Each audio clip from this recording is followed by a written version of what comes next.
Good morning, everyone. Welcome to Forums That Matter, a community service of Unitarian Universalist Congregation of Cleveland. I'm Ken Freeze, a member of the Forum Committee, and I am the coordinator for today's session, which is both remote and in person here. Our topic is plastics are everywhere, even inside of us. So, to briefly summarize, because our specialists will be speaking, some of the most hazardous chemicals to human health and the environment are just about everywhere that we purchase and consume, whether it's personal care products, food packaging, cookware, and even clothing. Known as PFAS, or what they call pre-polyfluoroalkyl substances, are commonly used in many surfaces like nonstick pans that are resistant to water and grease. PFAS is known as forever chemicals because they cannot break down. It has been found that if I took a sampling in this audience here, 99% of us, if not more, would have plastics inside of us. And there's no way to remove these. There is a momentum to change this, however, in some states in the United States and ban PFAS in products like food packaging, cosmetics, textiles, and carpets. An extensive list of resources from our guest speaker, Dr. Pokladnik, is available at the bottom of Plastics Forum on our website, uucleveland.org. So if you go there, it's, believe me, Randi Pokladnik is not, as she puts it, I'm a prolific writer, and she has 15 pages of reference, and I invite you to look at those. So for administrative matters, we will have a Q&A at 9:30, and Debbie Wright in the beta will provide a mic within here, and our virtual audience will put questions in the Q&A box on Zoom. For our in-person attendees, please shut off your cell phones or put them in air mode. This program will be recorded and will be available in a few days on our website, uucleveland.org. It is my pleasure to introduce our speaker, who has kindly shared her time and expertise. Now, our flyer went out with 2 speakers. The first person, due to an unexpected family crisis, actually, someone died in her family, Emily Obringer will not attend today. She is with the CR Club, and she's the Conservation Program Coordinator of Northeastern Ohio. It has to do with waterways and contamination. I've asked Emily, would she attend in the future, and she said yes, she would. So our primary speaker, I would like to introduce Dr. Pokladnik. So to make my point today, at a conference called 24 Hours of Reality Countdown to the Future, our former Vice President, Al Gore, said, and I quote, at that conference, "I'm excited to welcome Dr. Randi Pokladnik, a retired research chemist who has become a very passionate and effective environmental activist in the Ohio Valley Environmental Coalition." Al Gore. Now, our guest speaker, her research is in climate change, how forests can mitigate carbon emissions, the impact of plastics on our environment and on human health. She volunteers for several environmental organizations in the Ohio River Valley. She has received numerous awards, and I'll only mention the most recent. 2020, she received the Laura Foreman Passion for Justice Award. So to put everything in balance, she earned an associate degree in environmental engineering a BA in chemistry, MA PhD in environmental studies. She's certified in hazardous health regulations. She's worked as a research chemist for the National Steel Corporation and has taught both secondary and college level courses in science and math. So with that, we'd like to hear from our guest speaker.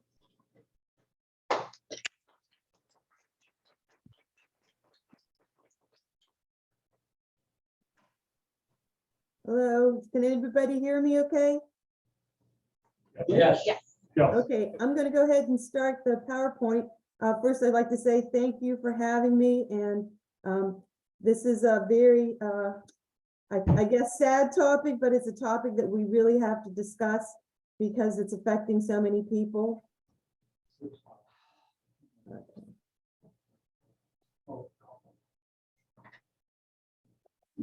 Okay, and I'm going to talk about a lot of different things, but hopefully I won't talk about them in a way that you can't understand them.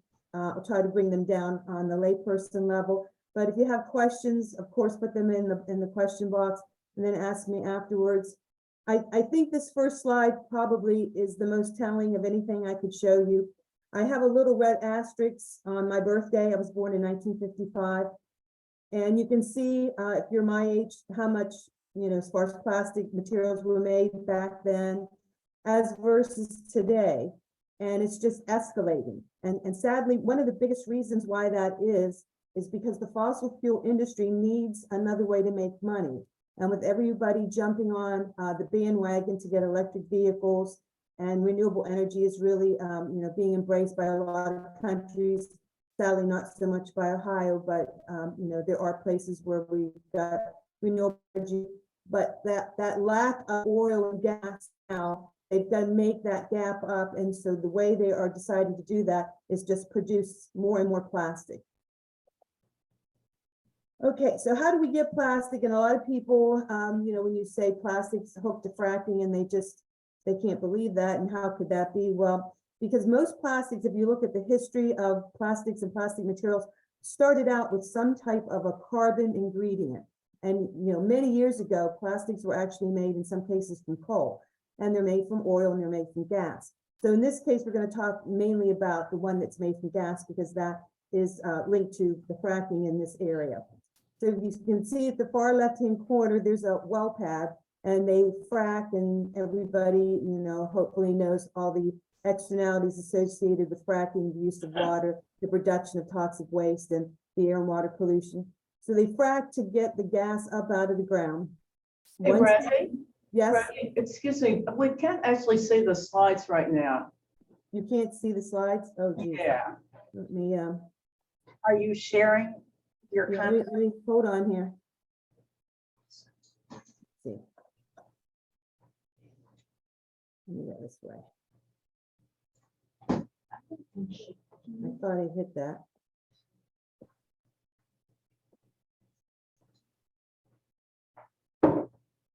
Can you see them now? There we go. There you go. Thank you. Oh, sorry. Here, I don't want you to miss anything. Let me go. Hold on. I told you I'm not good with technology. Okay, so there's the one where my birthday, 1955, and all the plastics that were made there versus today, and it's escalating. Okay, so this is a schematic drawing of what the cradle to grave looks like for a plastic product.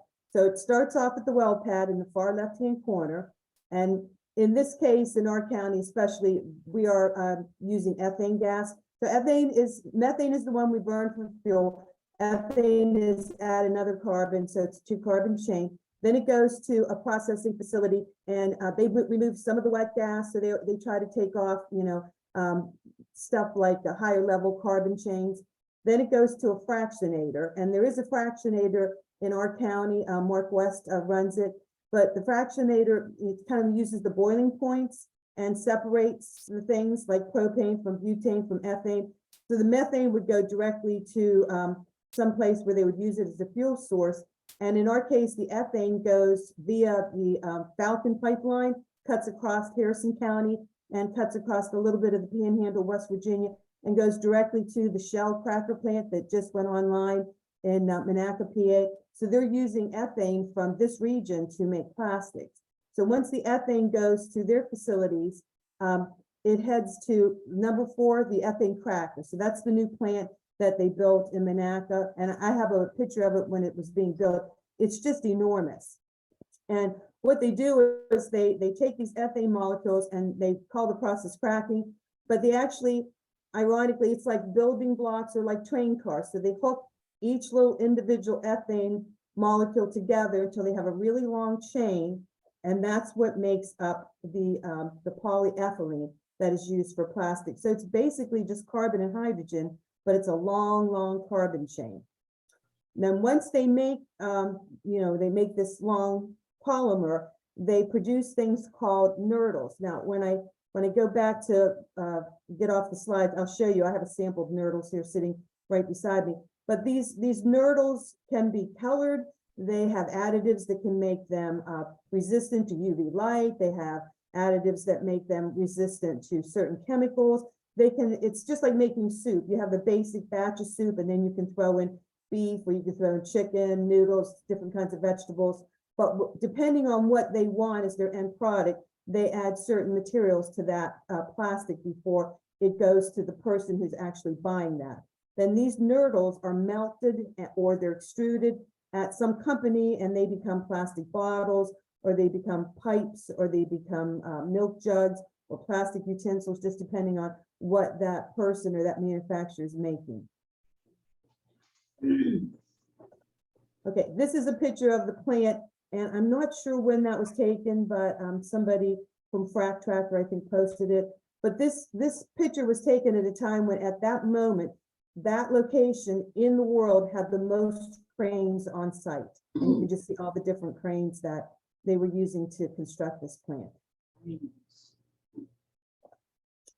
Okay, so the sad story is, even though we've talked about recycling since I was a kid, back in the 60s, we just don't recycle. And there's a lot of reasons why we don't recycle. One of them, sadly, is that people don't want to be bothered. One of them is a lot of people live rural and there aren't recycling facilities. And another one that's become more recent of an issue is no other country really wants our recycled material anymore.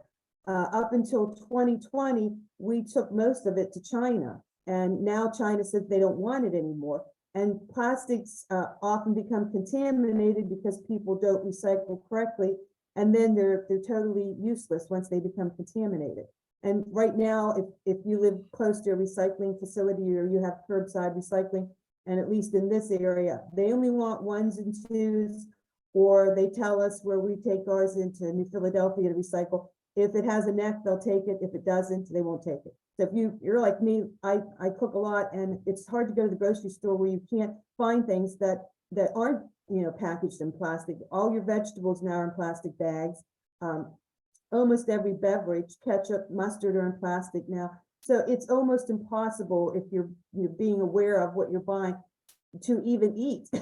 I mean, even vegetables, and this is probably one of my pet peeves, where you see a bunch of bananas on a styrofoam tray, and then they cover it up with plastic, and a banana comes in its own packaging. So why would you even do that? But that's what's happening, sadly.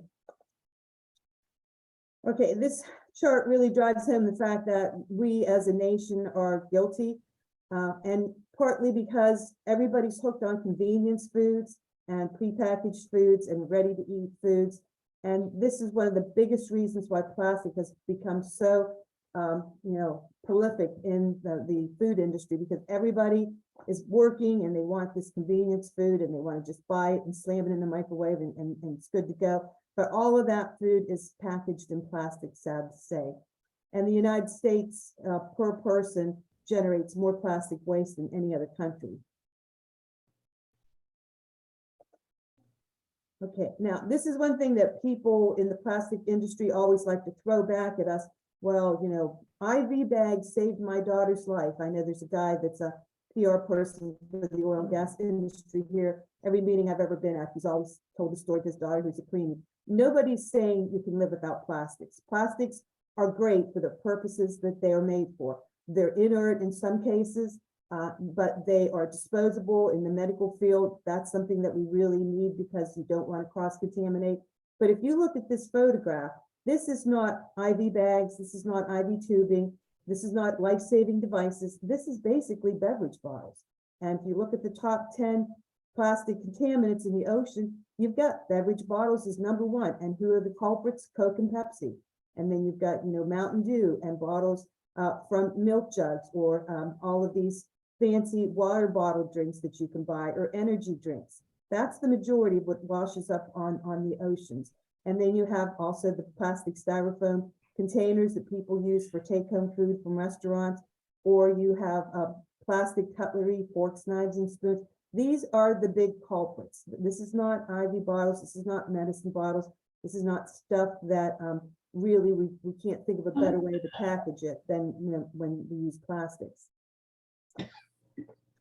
Okay, so the problem with plastics is that they don't biodegrade. They break, they fracture, but they don't biodegrade. So the polymer itself does not break down. So that long, carbon chain that I showed you before that's being made at the cracker plant, that, takes a very intense chemical process to break those chains. But what it does do when it gets in the environment is it fractures and it becomes brittle, and it gets abraded when it's in a body of water and it bangs up against the rocks. So we have microplastics, which are really, really small, in some cases so small you can't see them with the human eye. And then we have nanoplastics which are even smaller. And these are becoming incorporated in our food chain. So where are a lot of these plastics coming from? I'm not a person that goes out in the ocean. I've never been on a cruise or anything, but I've heard people talk about fishing gear and seeing it actually in the ocean. So fishing gear, 20% of all sea plastic is the big nets, and this is all made of plastic now. Another big load for water is clothing that are washed in washing machines. When you wash your clothes, and a lot of our clothes today, sadly, are plastic based. We've got polyesters and we've got fleece material. They abrade and they break down in the washing machine. And then when you dump that washer load, whether it goes into your septic tank or it goes into the sewage treatment system, it's got little tiny plastic fibers in that water itself. Cosmetics, some cosmetics that have that abrasive little beads in them, they are actually, loaded with plastic. Eyeshadow has plastic in them, the glittery part of it. Agricultural textiles, they did some work along the shoreline here, the Army Corps of Engineers and the Muskegon watershed, and they use this, you may have seen it on the road, this material to, instead of straw, it looks like plastic, it's green, and it's supposed to hold the seed down while it gets a chance to grow, and that just all breaks up and gets into the environment. Paints have tiny particles of plastic. Tires, a huge source when they drive on the road, and when your tire tread wears down while you've just degraded it, and that plastic gets in the environment. And then, as far as I'm concerned, the worst one is packaging, because packaging is something we really can rethink. Okay, two types of plastics. We have primary plastics, which I'll show you the nurdles, are made to use just the way they are. So the nurdles go to a company and they use these to make their plastic products. And then the personal care products, these micro beads that I was telling you about that are in toothpaste and face washes and some types of makeup. Some countries have actually banned those microbeads. I'm not sure that the US has done that yet, but I know like the European Union has banned those. And then on the left side, you see secondary plastics. So plastics that get in the environment unintentionally, so just because of the way we use them. And our clothing, we just talked about the fibers from our clothing. And then I mentioned earlier about plastic bottles and things that get into bodies of water and they're exposed to UV light, and you just bang them against the rocks, and they get broken up into smaller and smaller and smaller pieces until finally they go from microplastics to nanoplastics and to particles that we can't even see. And there are no federal regulations for nurdles. And if you Google nurdles, there have been some cases where they've transported them on barges across the ocean to various countries, and they've had some accidents, and they've had huge amounts of these nurdles falling into the ocean. And then, of course, the community's trying to get them before they reach the beaches, because once they get on the beaches, it's virtually impossible to sift those out of the sand.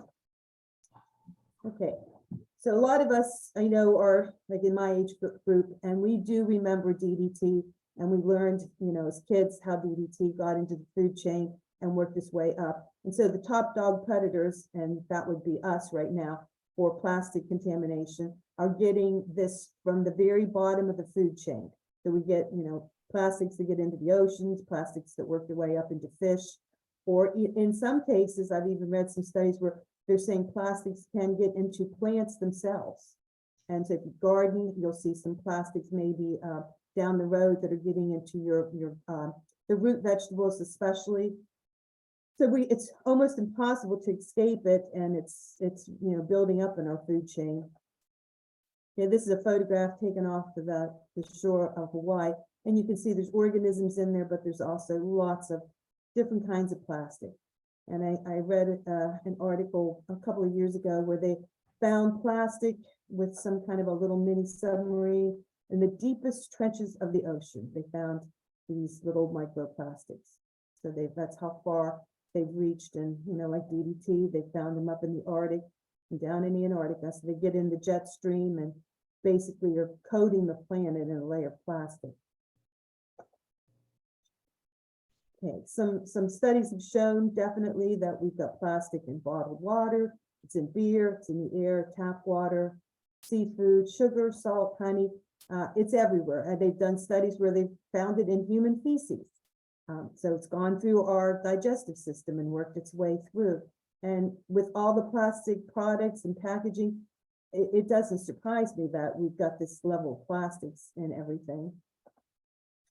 And this is just a slide that shows the bottled water industry with so many people, just when I go to the grocery store, I see them drinking bottled water, getting the whole bottom of their cart is bottled water. And really, there aren't any EPA standards for bottled water. So when you buy bottled water, it's a leap of faith as to what's in it. And even the most expensive bottled water has some amount of plastic particles. And you can see, Nestle's got quite a lot in them.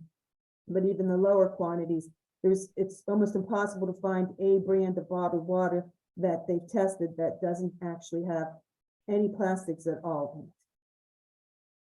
So if you buy bottled water and you think you're getting good water, you're probably better off just to go with the tap water, unless you're in an area where your well is contaminated.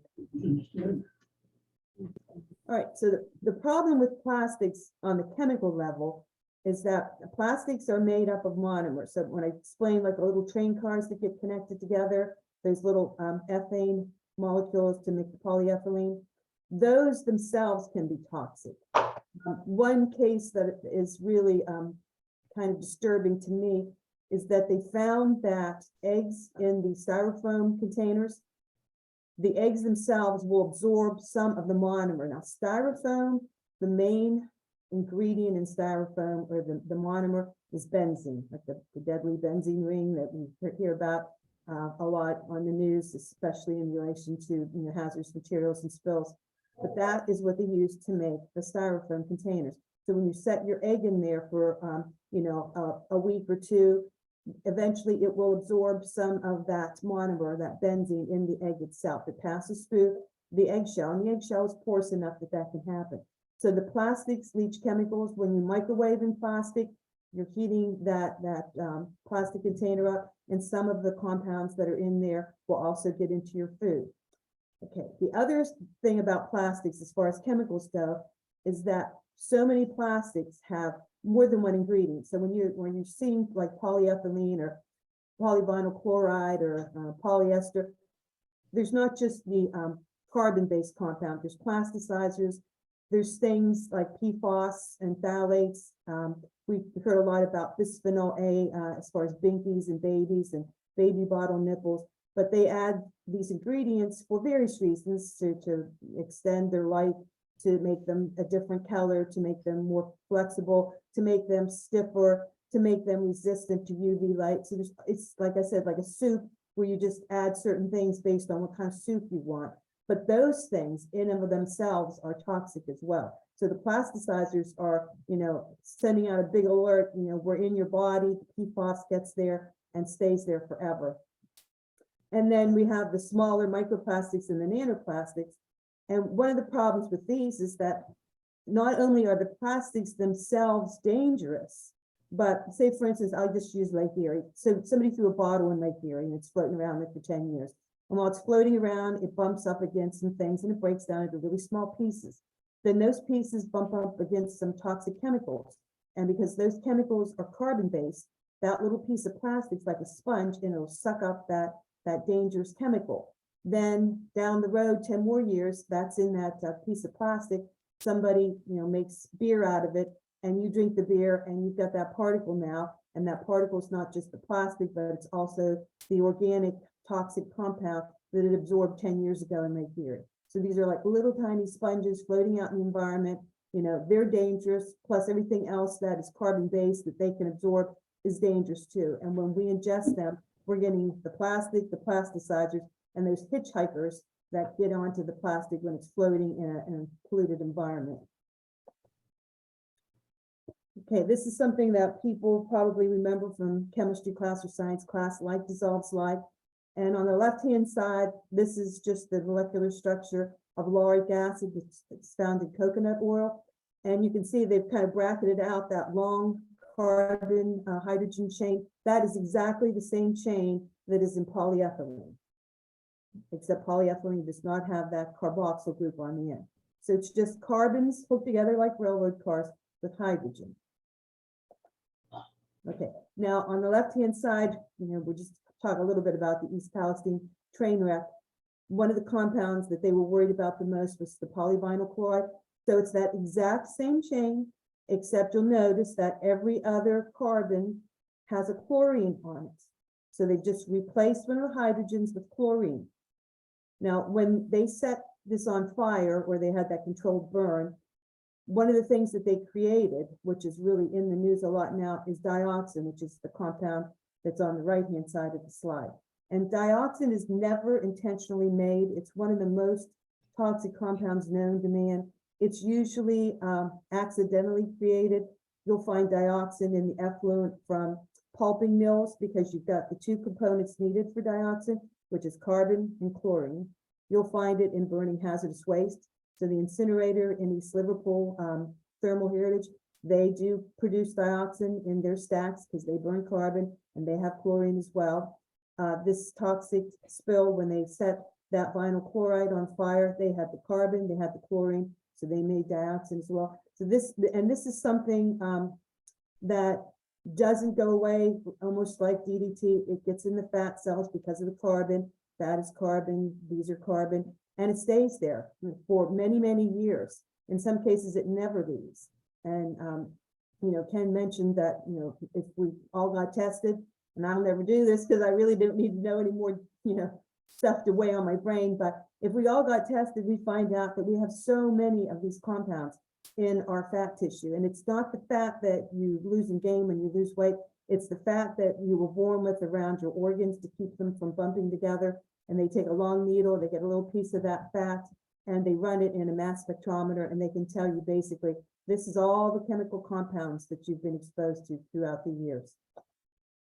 Okay, another instance of this like dissolving like, you can see on the right-hand side, there's estrogen and testosterone and cholesterol and cortisol. So they have that same structure. They've got the benzene ring or the hexane ring and lots of carbons attached to it. And I'm just gonna, and these are compounds that are used in plastic production. So you just go back and forth. See how similar that they look in structure? So they have that, same basic, benzene ring and, lots of them hooked together. The one in the bottom left-hand corner, this nonylphenol, there was an entire documentary made about that compound. It's called Assault on the Male. It was made in England, but it talks about how this affects fertility. All right, just keeping track of my time here. So one of the things that happens, and this is probably something that people didn't realize until like the past 20 years, is that in addition to causing cancer, these compounds in small amounts can actually change the direction of our body's hormonal system. So how do they do that? Well, the simplest way to explain it is this locking key mechanism.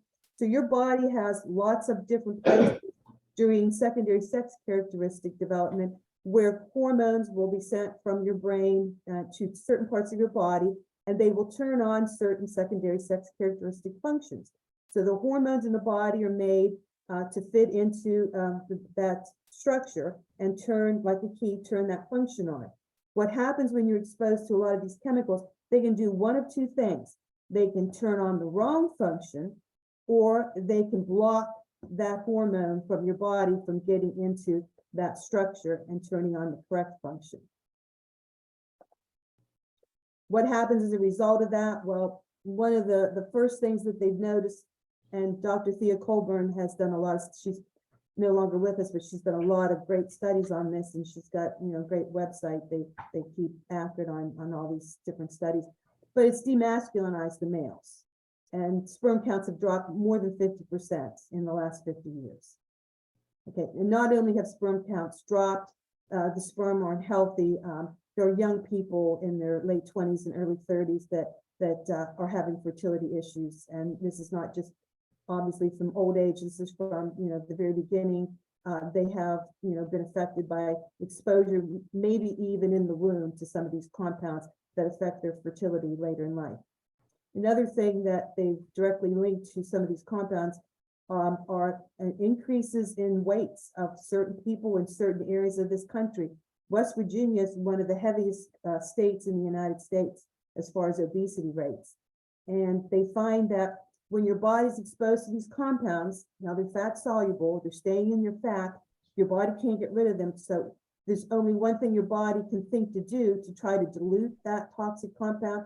It makes more fat cells. It's just like if you made Kool-Aid and the Kool-Aid was too strong and you just dumped another, you know, quart of water in the Kool-Aid to dilute it. Well, your body's doing that, but it's just dumping, you know, or making more fat cells to try to dilute that toxin. Okay, and then, you know, anybody who's read anything about plastics and these compounds, we know for sure from studies they are carcinogenic. We know they mutate the fetus, and for sure they're endocrine disruptors, and they cause a lot of other things, neurological problems. They impact the immune system, the reproductive system. It's hard to say what they don't affect. And as people do more and more studies, they find that there's more and more health issues related directly to being exposed to plastics and plasticizers, and just the chemical-laden world that we live in right now. This is a good book to get, came out, I think, in 2021, Countdown. It's by Dr. Shauna Swan, and she dedicates an entire, I think it's chapter 8, about plastics and industrial chemicals and how it's affected the sperm counts. And she, you know, talks about, you know, doing tests on young people that should have high sperm counts, and they are technically sterile. Their sperm counts are so low. So this is something that, you know, we are going to have to deal with down the road. Our fertility rates dropping, and even the rate of miscarriages. You know, it's hard to find a woman today that hasn't had at least one miscarriage. Okay, this is a sobering picture here. This shows in Bali, Indonesia, and that used to be noted for being such a beautiful island, but the plastics, unfortunately, in a lot of places are washing up on the shoreline. And see, the problem with Asia, we're not going to see it look like this on Florida coast, but with Asia, they have no facilities to deal with plastics at all. So when we ship our plastic over there to them, or when they use all these plastic products that we ship to them, it gets in the creeks and the streams and the rivers, and then eventually this is where it washes out on the oceans. And it's a problem that is so enormous they can't even begin to cope with it. Okay, one good thing that's happened, but this is kind of sitting on the shelf right now, is the plastic law that was introduced a couple of years ago. And this is something, if you don't know about, Congressman Lowenthal was the one that kind of spearheaded this, and Jeff Merkley. But they want to decrease plastic pollution. They want to increase recycling, which, you know, it's debatable whether that will really make a dent in this. And then the big thing is the frontline community. So the people that live in Monaco, PA, they're going to, you know, eat, sleep, and drink the plastics and the effluent and the air pollution from the plastic plant that Shell has built there. And then the people in my community, we're dealing with the explosion of fracking to supply the plastic industry. So there are communities that people don't even think about they're being affected by plastic. That's, you pick up your plastic container in the store and it doesn't even dawn on you. So some other laws is Canada, and then they just started that at the beginning of the year, their outline. It's like weaning an alcoholic off of liquor. They're banning plastic straws and cutlery, and then they're going to take another so many months, and then they're going to ban this plastic item. And their hope is to eventually, try to get all single-use plastics out of their waste stream. And then they're also going to ban them from being exported to other countries. And then last but not least, the United Nations is working on a plastics treaty. Although the plastic industry is really, I've read some plastic trade magazines, they're really pushing back against this United Nations plastic treaty, unfortunately. Okay, if you get online and you want a good reference for the health effects and how it affects climate and everything, CL, Center for International Environmental Law, they put out this brochure, and you can get a even more in-depth report. It's almost like a book, Plastics and Climate. They have one that's Plastics and Health. They go through a lot of different studies. So that's a good website, and you can download it for free. And then just to talk about the link between plastics and climate change, you can see on the right, the part of the slide, as to how many more emissions are going to be pumped into the atmosphere because of the increase in the manufactured plastics. So it's like a trade-off. We may have cut back on our coal power plants, but now this plastics have become the new darling of the petrochemical industry. And this is, what they're hoping is going to pull them out of their slump when the electric vehicles become very popular. And then just going to end it with some sad photos in Albatross. And this one was in National Geographic a couple years ago. They dedicated an entire magazine to that. Okay, let me see if I can end my slideshow here. Okay, I don't know if you can see me now. Can you see me? Yes, we Yes. can. Okay, these are the nurdles, and they remind me a little bit of, remember mothballs? I don't know, do they still make mothballs? I think they do. They remind me of little miniature mothballs. They're very, very tiny. They're smaller than a lentil, and these just happen to be white. But if you were a company that made like plastic bottles, you might purchase huge quantities of these to melt and form into the bottles. These are they can add coloring to these and different kinds of chemicals to make them, like I said, more resistant to UV light and things like that. But yeah, that's what's being made right now at the Monaca cracker plant up in Pennsylvania. Okay, well, thank you very much. Talking pretty fast, sorry. Anybody has any questions? Can I comment? First of all, I thank our guest speaker. But this morning, before my wife got up, Marlene, I had a little packet that I put in the dishwasher. So I'm looking at the container that it came in, PFAS, which is what she's saying, avoid. Here, I'm putting it in my dishwasher every morning. So with that having been said, if anyone would like to have a weekly reminder of our upcoming forums, there's a clipboard coming around, please sign up. Zoom viewers, please add contact information in the chat box. And again, I'm repeating this, but a Q&A box for chat for remote viewers. And with that, I thank you for your presentation. Now, Debbie will go around with the microphone here and put up your hand.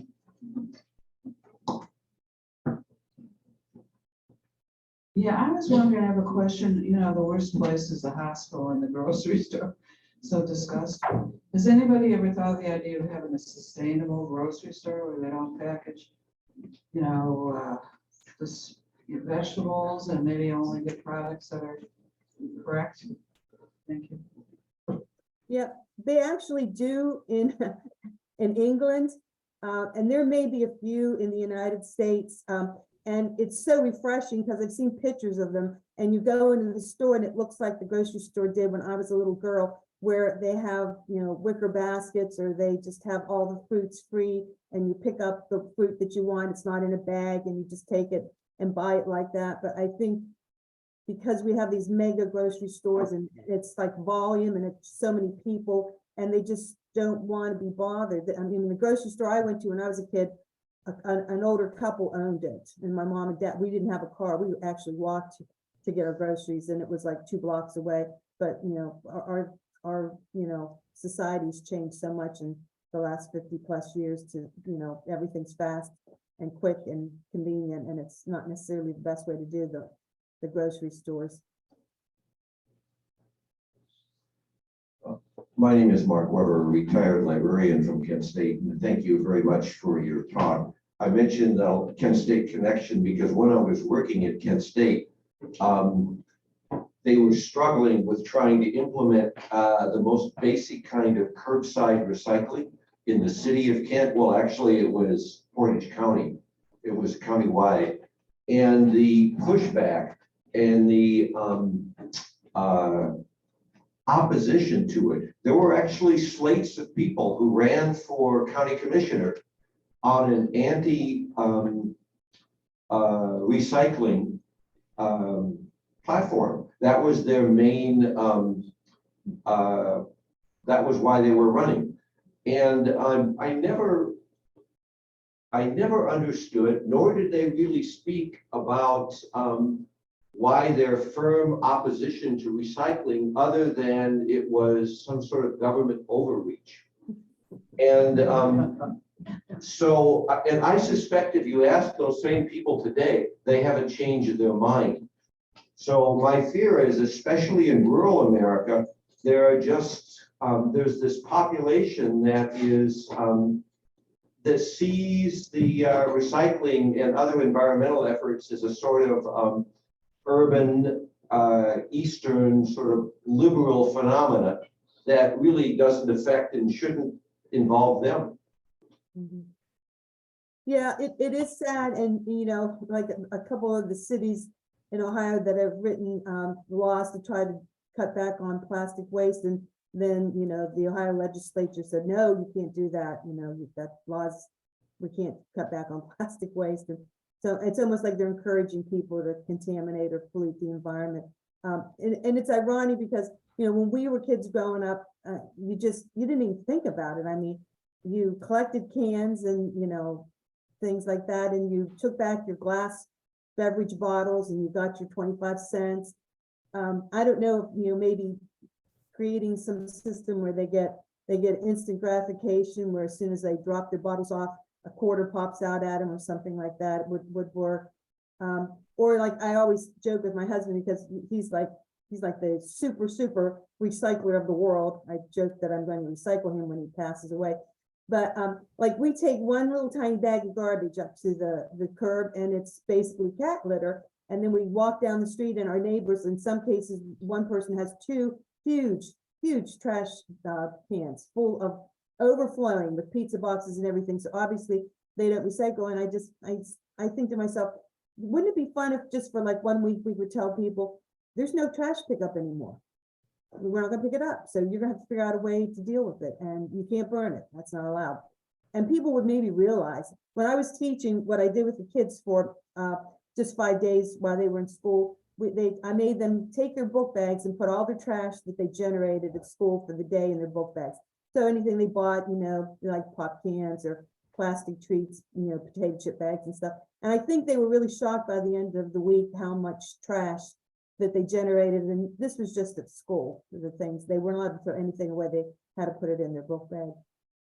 But people just, they don't think about that. You know, where does it go? Well, a truck picks it up and it magically disappears, and we don't want to be bothered, and we don't want anybody. And I think you're right. It's that mentality. We don't want anybody telling us what to do. If you're telling us what to do, and we don't, they push back against that. Even if it's something good for the world, but they don't want you to tell them what to do. Okay, that's a topic that I don't know how we'll solve that. I'm Jim Rich. I'm another member of the committee.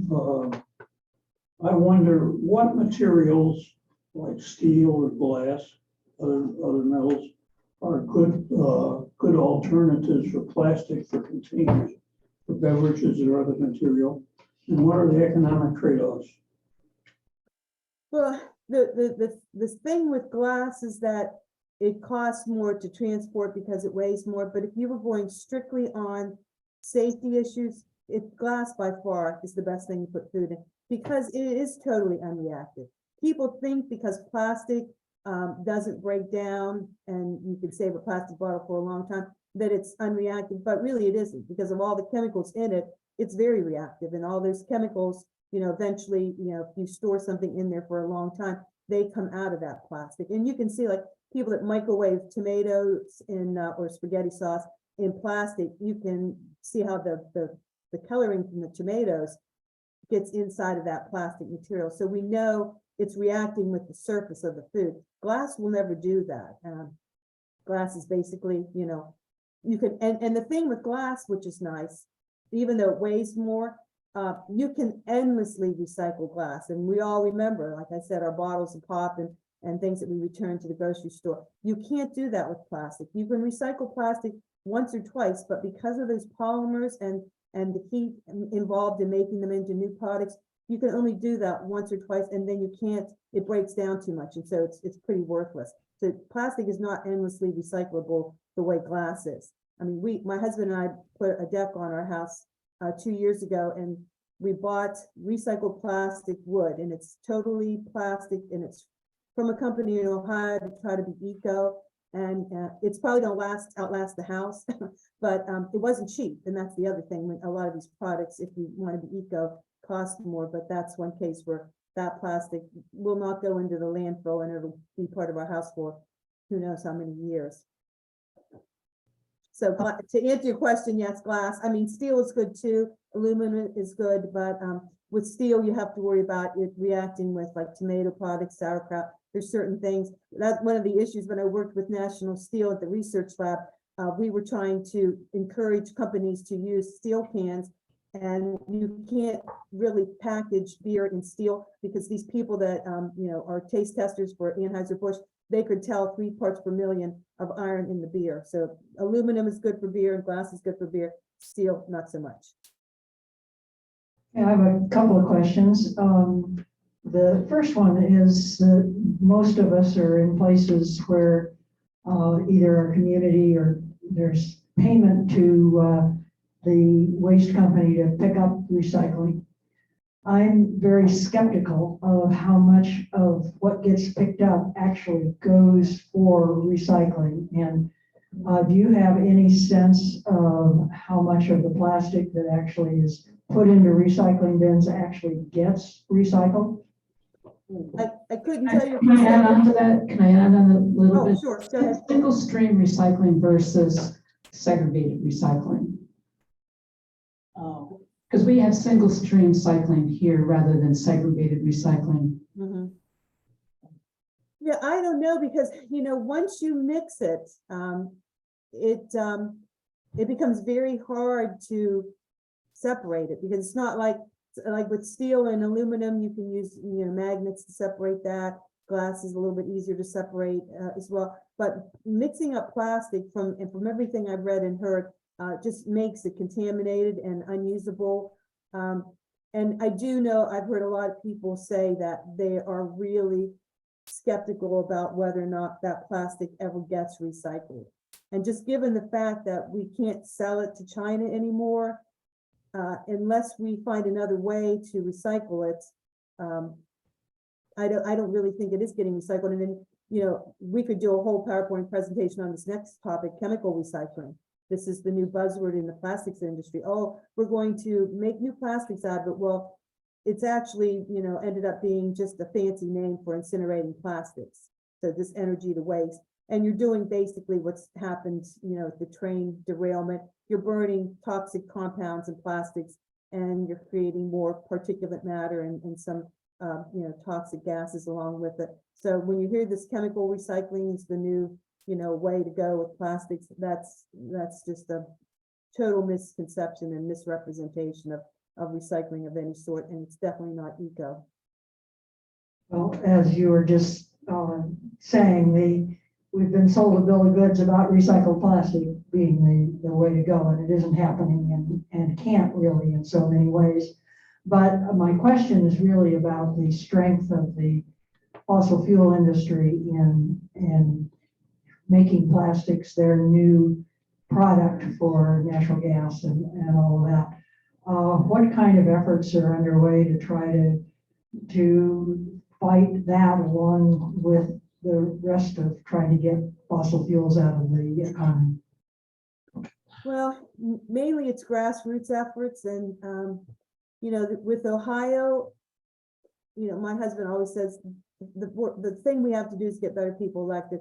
And I think that's the biggest issue, because when you have people in political offices that either A, don't know what's going on, chemically speaking or environmentally speaking, as far as science and facts, or B, know it and ignore it, it's really hard to get anywhere. I mean, if you are aware of this recent bill that was passed in the lame duck session, this HB 507, that was rushed right through, no input from the public, no public commenting at all. And they basically said natural gas is green energy now, so they reclassified gas as green, and that will help them get some tax funding from the government and greenwash the industry a little bit more. And then the other thing they did was opened up state forest and state parks to fracking. And the fracking in Southeast Ohio is just, if you drive down here, I could take you on a tour that would shock you.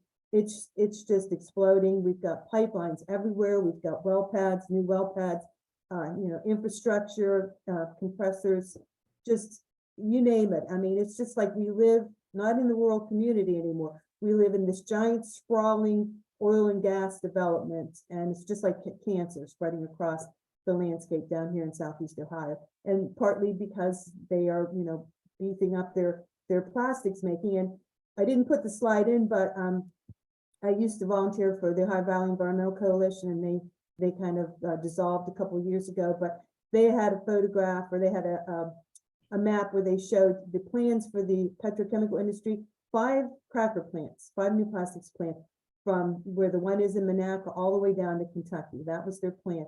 One that they want to put in Belmont County has not happened yet, and there has been a lot of pushback from some grassroots groups. And sad to say, but it's probably economics that's keeping that plant from going online, because they don't have the money, they don't have the funding to build it right now. One of the partners dropped off. But this is something that in order to stop it, we have to stop buying it. And I think if you go to your grocery store, tell your grocery store manager, why do my bananas have to be on styrofoam?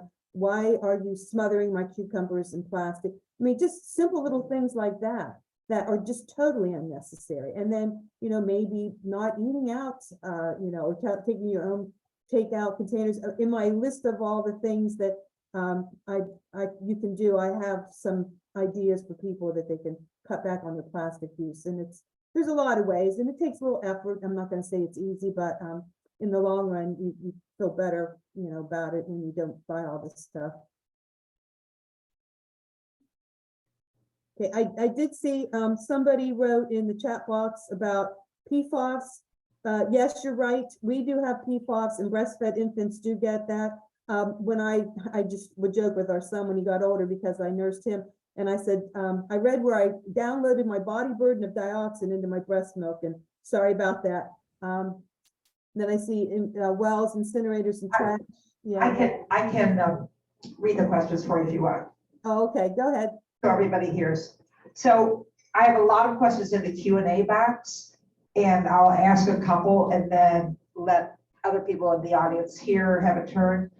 PFAS and PFOS toxicity has been shown to result in increased incidence of preeclampsia. Breastfed infants have made similar amounts of PFAS and PFOS that their mothers do. Please make a comment.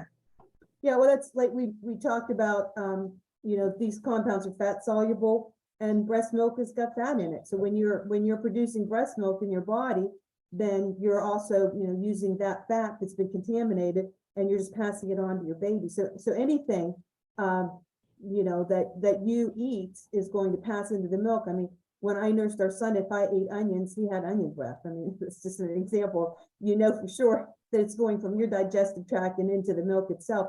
So, and there's no way around that, because unless you live in an area where there's no exposure at all to these, if you breastfeed, sadly, you're downloading some of that into the breast milk. But I still would not use that as a reason not to breastfeed, because formula is worse in so many other ways, even the fact that it comes in plastic packaging in some cases. So yeah, I would still breastfeed. I wouldn't let that stop me.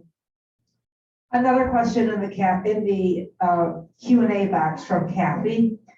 Drill wells, incinerators of trash, and quacker plants are creating environmental toxic effects to surrounding areas, poisoning air, water, soil, and humans, etc. Why is there no action by law to stop these?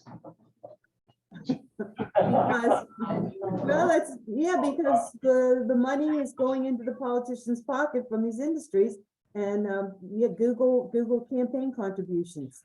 They're paying for their reelection funds. I mean, Joe Manchin is a perfect example. You couldn't get him to say anything bad about coal because the coal industry supports him. And this is the same way with a lot of our politicians. A good percentage of our politicians, they're not going to pass laws to hurt the industry that's supporting them. We need to reverse Citizens United. We need to get the lobbyists out of the state capitals, and maybe we'll get someplace. We'll do something good for the planet and not something for the industry.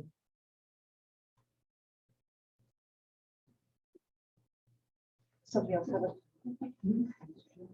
Since Norfolk Southern was delivering most of its hazardous chemicals to the Monaco Shell plant, why doesn't Shell bear some of the responsibility for the East Palestine train derailment problems?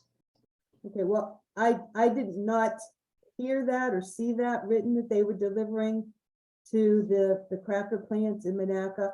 I question that because the cracker plant is mainly making polyethylene. What that train had on it was polyvinyl chloride. I would imagine that shipment was going someplace where they were going to make that liquid into pipes or siding for homes. And as far as Shell being liable, Shell's already violated their air permit several times before they've actually gone online. And there are a couple of environmental groups that are involved in a case. They're suing them right now for that reason.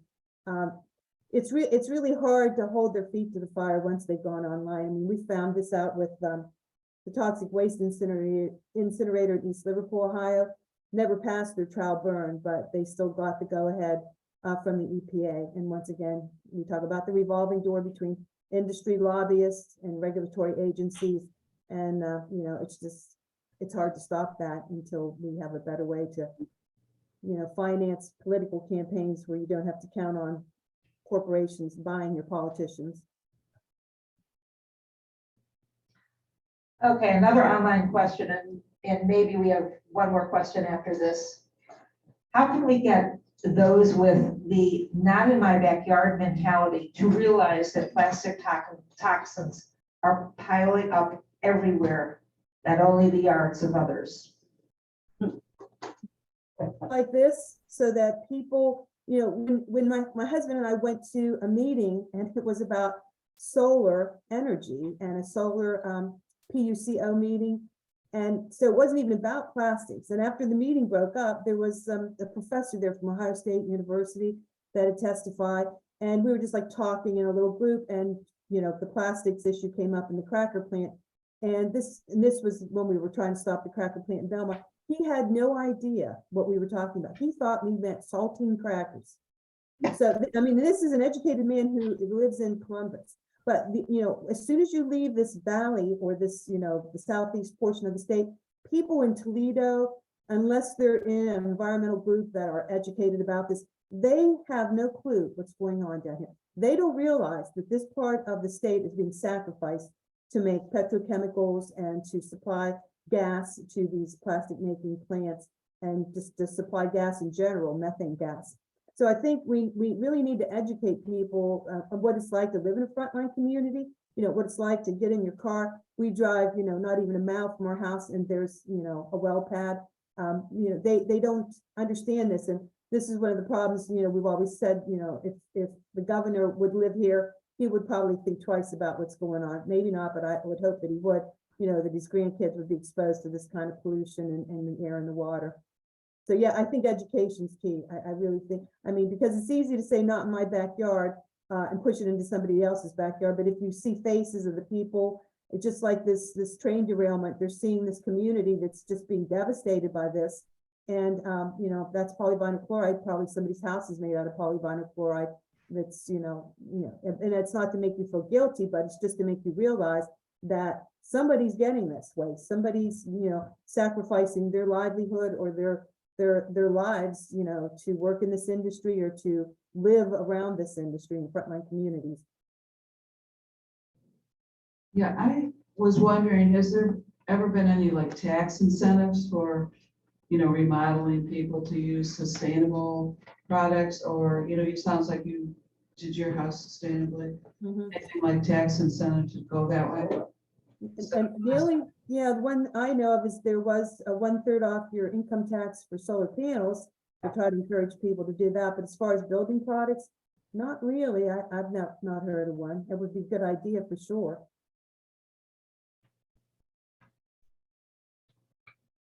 Well, first of all, thank you for speaking to us. Oh, you're welcome. Next week, we will not have a forum next Sunday, but there will be a brunch. So if everyone wants to come, it's opportunity to meet people and discuss maybe what we discussed today.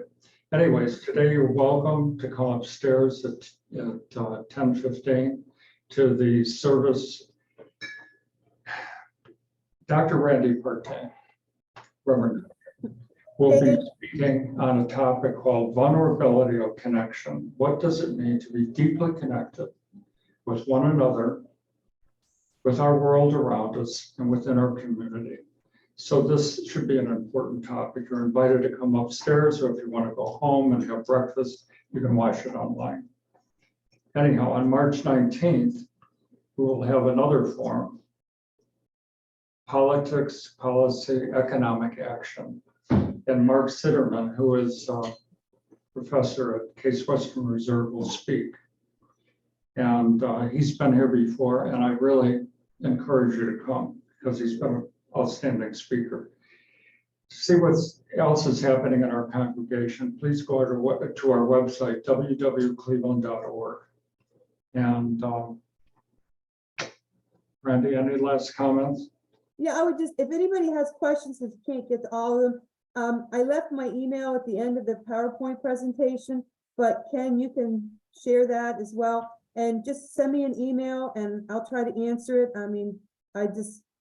I think, we really need to get the word out about this. And, thank you for having me here and letting me talk about this. It's just, I don't know, it's overwhelming, but yeah, we've got to deal with it or it's just going to bulldoze us down as a planet. And, not just us, but the other organisms we share the planet with. Before we sign off, I just have to comment. Dr. Randi, when she was where she lives, they have a 2-deck house, I guess, and they have a deck on the 2nd floor. And she said she and her husband can look out and watch flaring of gas wells burning off methane gas. So, that's lighting up the skies. But anyhow, with that having been said, I want to thank you again for being here and our guest speaker. You're welcome. Thank you.